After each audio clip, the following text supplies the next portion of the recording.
আল্লাহ বলবেন কেউ নাই, মালাকুল মাউত বলবে না আল্লাহ কেউ নাই। ইয়া মালাকাল মাউত মর, মরে যা। তুমি মরো, শোনার সাথে সাথে মালাকুল মাউতের কাঁপুনি ছুটে যাবে, খিচুনি এসে যাবে ভয়ে। মালাকুল মাউত এক বিকট চিৎকার হাঁকিয়ে মরে যাবে।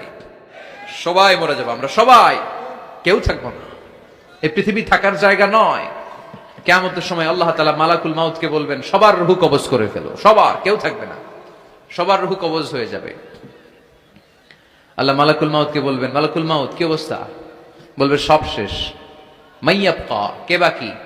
মালাকুল মাউত বলবে জিনেরা বাকি, যাদেরকে দেখা যায় না। আল্লাহ বলবেন জিনদেরকেও শেষ করে ফেলো, রূহ কবজ করো। মালাকুল মাউত আজরাইল জিনদের রূহ কবজ করবে। আল্লাহ এবার জিজ্ঞেস করবে ইয়া মালাকাল মাউত আখবিরনি মাইয়াবকা, এবার বলো আর কে বাকি? মালাকুল মাউত বলবে আল্লাহ মানুষগুলো সব শেষ, জিনগুলাও শেষ, এবার বাকি ইবলিস শয়তান।